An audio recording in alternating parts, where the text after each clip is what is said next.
Hi everybody. Okay, so I had a duck carcass. We love duck broth. So what we've got here is the duck carcass was in here. I had some celery that was getting away from me a little bit in the fridge, so I tossed all that in. And probably the onion peels of 3 onions and maybe 2 loosely chopped onions. I pulled all that out after 3 days and nights, 72 hours. Now you can just go ahead and can it just like this. Won't hurt nothing. Those little flecks in there, that's just bone fragments, meat fragments, nutrition. But just to tidy the jars up, because I don't know what all I'm going to be using them for. I will bring you in closer when we're canning. I'm just showing you here what we're pulling off this. It's just a little cheesecloth inside of a little dollar store strainer. You can see in there. Like that just falls to the bottom of the jar. Doesn't hurt you. It's actually flavoring. But we're going to pretty them up. So when I get ready to have this all strained and put into jars, I'll bring you up close and bring you along, show you what we're doing next. Hi everybody, welcome back. So I strained it. I was getting a little picky and doing it with the cheesecloth at first, and it was gumming up my cheesecloth, and I seriously am not offended by these particles. So I just went ahead and took the cheesecloth out and used the mesh net. So I may get a few particles in there, but this is 3 days of cooking duck. This is so flavorful. It just makes me so sad that we don't have smell-o-vision. I hear it a lot, and now I understand, you know, when you put stuff like this in jars, it's like, great when you're sick. So, I did let it get a little cool. Didn't mean to, but we're getting ready to find our homestead again. And we got a lot of renovations going on, and busy day. This is only one of my projects. Okay, so what you want to do is put the head space to 1 inch, and I think I just loaded that one up a little bit more. It's important to follow the rules for the head space for each product that you're canning. They expand and contract. And this needing 1 inch would expand quite a bit when cooking, I'd imagine. So 1 inch would take me about to the rim of the jar. And the way you can, it's 1 inch. If you don't have this tool, don't worry about it. So there we go, that's 1 inch. So the other one's a bit too much. So I'm not going to bore you with filling up every jar, but what you always do, no matter what you're canning, please remember white vinegar, a clean cloth or paper towel. Always wipe the rim of your jar. And if you're fussy, you can go around the outer rim, but you can do that later. So just the rim. Take your lid, put it on. Oops. I got a bunch of rings on a bungee cord here. Finger tight. Don't wrench it. Just finger tight. And then into the canner. I'm going to fill the canner up. Hopefully I'll get this many jars. My last duck I got 16 pints. It was like heaven. It's like magic gold to me. I love broth and stock. So I'm going to go ahead and fill this up. If I do need a second layer, I'll bring you in and show you that. Now when I'm done prepping the jars, what I will do is my remaining vinegar. I do like it to be about 1/4 cup. I just toss it into the bottom of my canner. That way it helps the hard water particles not kiss onto my jars and stay there. And then I get to take my jars out nice and sparkly like they were when they went in. So I'm going to fill these jars up and I'll be right back. Hi. Okay, so I didn't get quite as much as I did the last bird, but I forgot that on day 2 I cheated and stole 2 cups of broth to assist a roast beef dinner that we were cooking. So, works out. I've got 11 pints, if you can Zoom in on that color. 11 pints of, oh my goodness. Now there are some particles on the bottom, and like I said, that could have all been removed if I'd continued on with cheesecloth. But I don't care. So, why waste the cheesecloth? Basically, we use this. Okay, so what I'm doing right now is I'm going to line up from the notch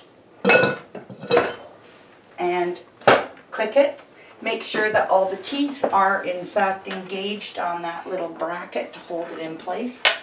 This looks scary. I was petrified of it my first time. Once I finished my first canning session, I was like on a run. Everybody that knows me knows this. But it's just so, we're retired now. And we basically, in our little garden, have put up close to 1,000 jars. Last year, 800. And that food, everyone's like, are you waiting for the apocalypse? No, we're not. I'm waiting for life. That's nutritional food in there. And it's cost us basically nothing. Because Andy grew it all in his garden. So how do you beat that? And it's all absolutely organic. We got our hatch down. So I've already got the temperature on about 7.5. I'm going to leave this alone now. I'm not leaving it alone, but I'm just going to ignore it. I'm going to watch here for the pit cup to spit out a steady stream of steam. Once that starts, I'll come back in and set my timer for 10 minutes. When the timer goes off, I will then add my weight, and I'll bring you back for that because it's kind of neat seeing that for those of you who don't know how. I'm hoping one day my children will get up and do this. It doesn't take that much time. I mean, I took leftover, basically free. Tossed the bird into the roasting pan, filled it with water. I had some celery that was running away from me in the fridge, so I tossed it in there with some onion peels because that's what gives it that rich, nice color. If you do it with just the bones, that's more of a true broth, where what we're doing is stock. But I call it broth because it makes me feel good. So as soon as this happens, I'll bring you back. Okay, so we got our steady stream of steam. It's kind of hard to tell. I don't want to put my hand over it. I did that once. I set the timer for 10 minutes. And when that goes off, I'm going to put on my 10-pound weight. I'm under 1,000 feet elevation, so I use 10 pounds. If you live higher than that, you go to 15 or 5. It's important that you follow your manufacturer's instructions and look it up on Google, your address, and figure out what your elevation is. I'm going to be pressure canning the pint jars for 20 minutes at 10 pounds pressure. Had this been a quart jar, it would only be 25. So it's not that big a difference. But this size is just a little handier and less waste for Andy and I to enjoy. So I do have a couple quart jars of stock or broth in the pantry for when company comes. But realistically, it's just the two of us. Now, I said earlier that we are retired. I just recently retired. And I still managed to put up all those jars. I was working 37.5 hours a week. And plus I have an Andy. And I still managed to do it. It's priorities. It's being frugal. It's wanting to save money. It's wanting to have good food, organic food, not worry about recalls. Have you seen the recalls? I want to prepare my own. So that's what I'm doing today. I'm going to be able to use this for soup, stew. Sick, when you're sick, just heat it and drink it. Who's got memories of sipping on a nice warm broth? I don't season mine, that's personal choice, because I don't know what I'm going to use it for. I can do that when I heat it, right? So I'm just going to let this go. I've got 8 more minutes. I'll bring you back when we put this on. Okay, so you can hear it. It's going to be 10 minutes and 22 seconds, and I'm going to put it on the 10 pounds. Now, I started this at my temperature at 7.5, 7 on my stove, because you want to bring the pressure up slowly, and you want to create the pressure by releasing all this steam, and then when we put the weight on, that's when we pressure can. So here we go. That used to scare the heck out of me. So okay, so now, like I said, I'm going to wait here actually until it hits 10 pounds, usually at about 9 pounds. This weight is going to go like that. It's going to jiggle, jiggle. So as soon as it starts that, I'm going to start my time for 20 minutes. Once that's done, I'll bring you back. Okay. Okay, so timer went off. We've got that already on, the weight, and it's now come to 10-pound pressure. So what I've done, you can hear it, I'm going to turn it down to about 6.5 right now. Just watch it for a minute, make sure it doesn't drop below my 10-pound pressure. If it does, I gotta start my timing over again. So just don't want it to go too hot. That's what makes your jars spit all their product out into your canner. You don't want to bring it up too high and don't want to bring it down too fast. So just leaving it now, staying nice, it's cruising. I got a nice little spit going there. See you in 20 minutes. Okay, the timer's gone off, so I'm just going to flip off my heat and kill that timer. Here we go. Now, I've seen people lift it up off the hot element and move it over. Electric, I can understand why. However, I don't have the strength for that. It is double shelf loaded, so I'm just going to leave it. It's going to be a wee wait. I'm going to wait for this to turn to 0 pressure. I want no pressure in there at all. But I'm going to let it cool, just like so that it's warm. And then I will take off the weight. There shouldn't be more than a little psh of steam left. And when we open, I'll bring you back. Okay, we have well dropped to 0. And it's cooler to the touch. A slight little psh. I always put this right away in the box up here. Have it, or I'll put it in a good place and I'll never see it again, right? So just going to move this out away from the wall a little bit. Hopefully my new kitchen will have ample room. We'll see. That's what makes a new move an adventure. So I'm just opposites, always on the opposites, taking these down. Now when I turn and remove, I'm going to get a gust of air or steam, so I'm going to lift away from me. Wasn't bad, but be prepared. Okay, now we have this gadget. It's our jar lifter. You don't want to touch these jars. Don't tip them. If there's water on the top, we can take care of that later, or they just evaporate. Look at that. They are beautiful. And once they've been out for a little while, they may even dance for us.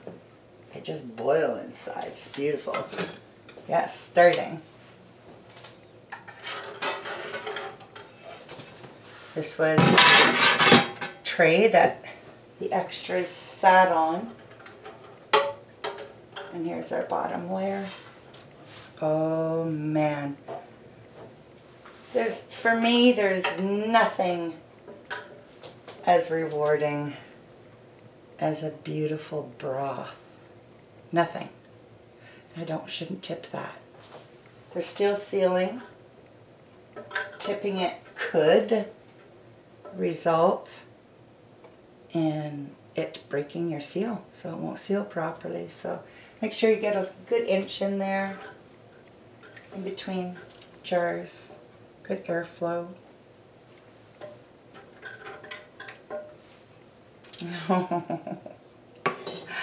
I could just fill every shelf in my pantry with broth and be very content.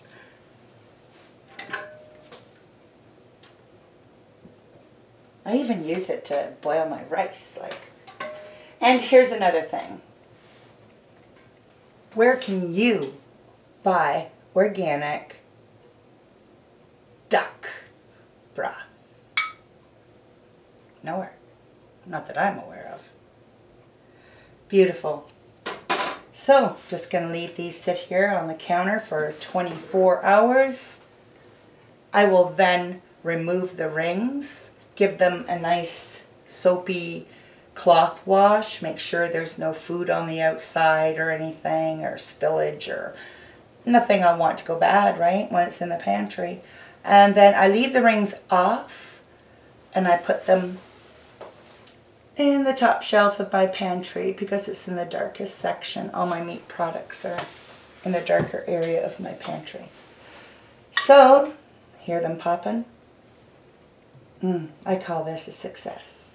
Thanks for taking this with me, and I hope you try it.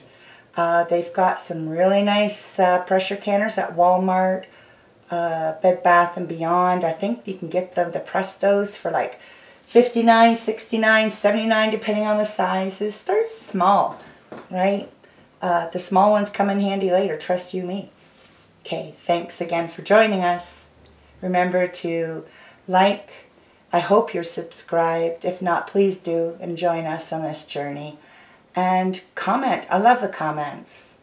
Okay, notification bell. Bye-bye.